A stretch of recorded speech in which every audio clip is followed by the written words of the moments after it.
Bueno, muy bien, como lo decíamos y se los contábamos, está en librerías ya este trabajo, El sentir de las violetas. Es el nuevo libro de Diego Fischer que describe, como decíamos, a la sociedad montevideana del siglo XIX a través de una historia de amor. La historia de Elvira Reyes y Julio Herrera, dos figuras destacadas del Uruguay de la época. Y para conocer detalles de este libro y de esta historia de amor es que estamos recibiendo con mucho gusto a Diego Fischer. Diego, buenos días y gracias por acompañarnos. Gracias a ustedes por la invitación. ¿Un noviazgo de cuántos años estamos hablando? Un noviazgo de 50 años. 50 años de noviazgo. Noviazgos eran los de antes. Que nunca llegó a consumarse, no, al casamiento, digamos. Nunca llegó al matrimonio. Bueno, pero eso hay que leerlo en el libro. Bueno, Julio Herrera y es un destacado periodista político. Sí, una figura de lo que se llamó el principismo.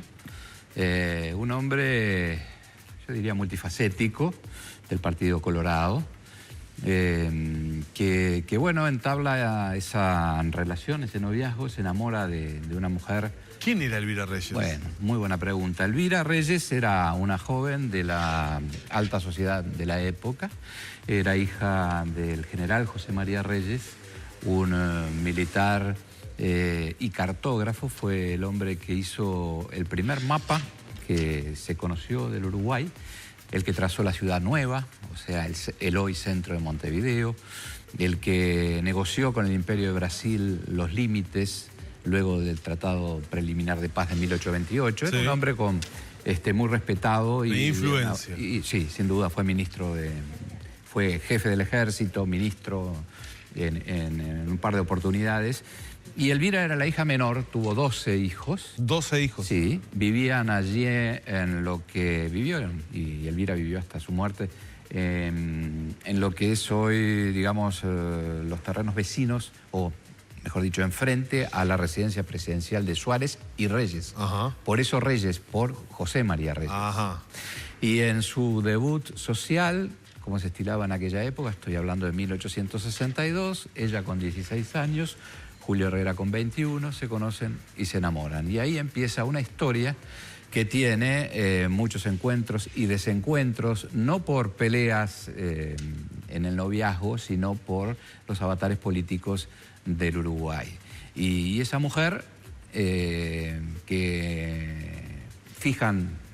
la pareja fija en 3 oportunidades fecha de casamiento, deben aplazar esas fechas por distintas razones. Una es porque Herrera y se va como secretario de Venancio Flores a la Guerra del Paraguay, otra es porque es desterrado en la barca Puch, en fin, otra porque bueno, hay un golpe de Estado. Estamos hablando de el Uruguay que se venía consolidando, un país, incipiente, claro, ¿no? un país muy adolescente, incipiente. Exactamente, de una inestabilidad política que era lo que política, económica, social, que era lo que predominaba. Increíble que nunca hayan podido consolidar justamente ese matrimonio, ese casamiento. Bueno, es una historia, se ha dicho que esta es la historia romántica por excelencia del Uruguay del siglo XIX. Yo creo que sí, que es cierto, ¿no? ¿Y cuánto justamente de la sociedad del siglo XIX, del Uruguay, se puede conocer a través de esta historia que es atrapante, ¿no? Bueno, yo creo que hay un retrato de esa sociedad que por un lado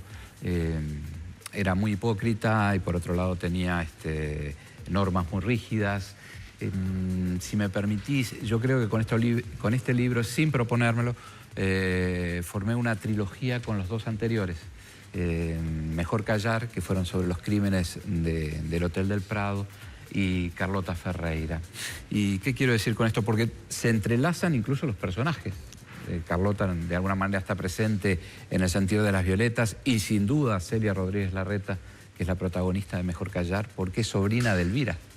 Claro. Es sobrina de Elvira Reyes, cuya hermana o una de sus hermanas estaba casada con el padre de Adolfo Latorre. Es decir, bueno, puesto puede marear un poquito a los televidentes. No, pero está bien, explica un poco la dimensión y los lazos que hay. Entonces, ese Uruguay, que en términos generales se le llama el Uruguay del 900, bajo ese paraguas hubo mujeres transgresoras como Carlota Ferreira, vaya que sí lo fue, como Celia Rodríguez Larreta, que por transgredir pagó con su vida su transgresión, y mujeres que acataron las normas y lo que la sociedad exigía de una mujer de cierto estatus social, que fue Elvira Reyes. Entonces, creo que se ha formado una suerte de trilogía donde podemos tener una mirada a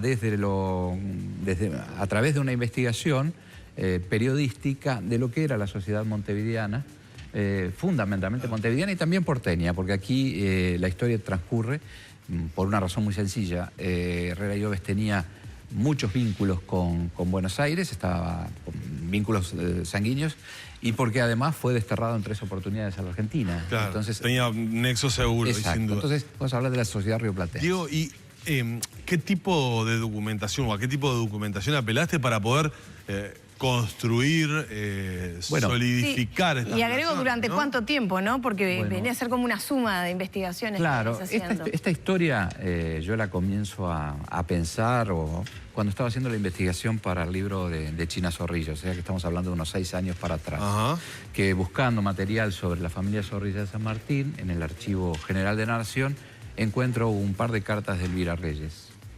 Y cuando las leo digo, caramba, qué personaje interesante, porque realmente las cartas... ¿En ese momento sabías quién era Elvira Reyes o, sí, o no? Sí, tenía ¿Tenías lo una que idea? muchos... Un pantallazo. Claro, lo que muchos uruguayos teníamos hasta ahora, y es la tradición oral.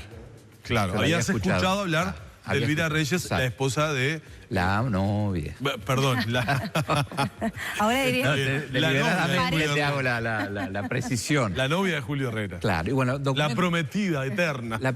Sí, vos sabés que sarcásticamente la sociedad montevideana la llamaba la novia sin nupcias, ¿no? No. La mujer sin nupcias. Qué malos. ¿No? Sí, ella incluso se aísla. Imaginémonos lo que era el Prado en aquella época, era la zona de veraneo, ¿no? Claro. De las familias con ciertos, bueno, con recursos económicos importantes. Y Elvira se instala y vive allí. La vida de la ciudad y del país transcurría en la ciudad vieja y parte del centro. Entonces era como estar muy lejos, ¿no? Y creo que fue una manera también de ella de aislarse y poder sobrellevar y no escuchar o hacer oídos sordos a los chismes y los... Porque sería frustrante para ella no consolidar matrimonio en un Montevideo o en una sociedad uruguaya de aquella época. Claro, que era un puñado de familias, además con un hombre que era codiciado por muchas mujeres. Julio Herrera, había 2 figuras políticas y de la aristocracia o del patriciado montevideano. Uno era Julio Herrera Colorado y Agustín de Bedia, que tenían más o menos la misma edad. Agustín de Bedia blanco, que bueno, las mujeres que aspiraban a casarse y sus madres los querían como yernos.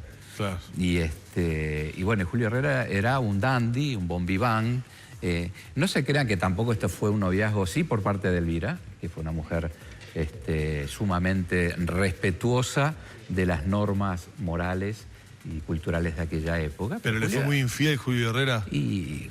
¿Había amor ahí o había conveniencia? No, yo creo que había amor. Había un amor muy particular por parte de él, pero también creo que Elvira, no tengo duda que estaba profundamente enamorado. Surge de las cartas. Claro. Además, lo que más me llamó la atención iba a lo que hoy me decías. En esas cartas que yo encontré, digo, ¿cómo esa mujer que no había recibido una instrucción, había sido educada en su casa por una institutriz francesa, pero la forma de escribir, de expresar sus sentimientos, sus pensamientos, los consejos que le da a Herrera Lloves, la forma de plantarse frente al mundo y frente a esa sociedad en permanente conflicto político y bueno, y chismes constantes. Yo chapó por esa mujer y con esa devoción hacia su prometido.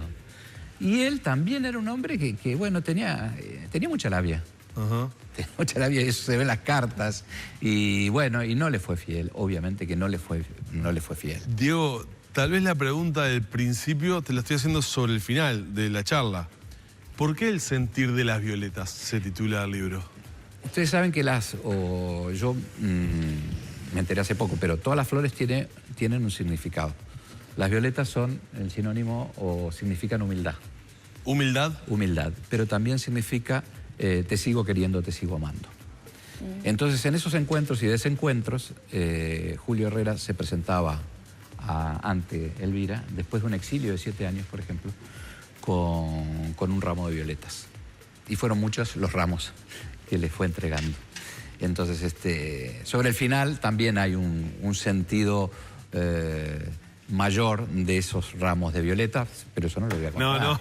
No, tienen que ir y algo. comprarlo y disfrutar de esta nueva maravilla de Diego Fischer. Antes de despedirte, ¿estás preparando alguna investigación nueva? Ya estoy en una investigación nueva. Pero no se puede, nada, ni un adelanto. El año que viene me invitan y hasta igual te vamos a invitar, aunque nos adelantes algo. No, ya sé, pero no puedo, no me deja. Hay un contrato con la editorial que no me permite. Pero ya estás trabajando. Sí. Yo tengo una dinámica que me exige un libro por año. Y bueno, no es que empiezo ahora una nueva, es decir, continúo.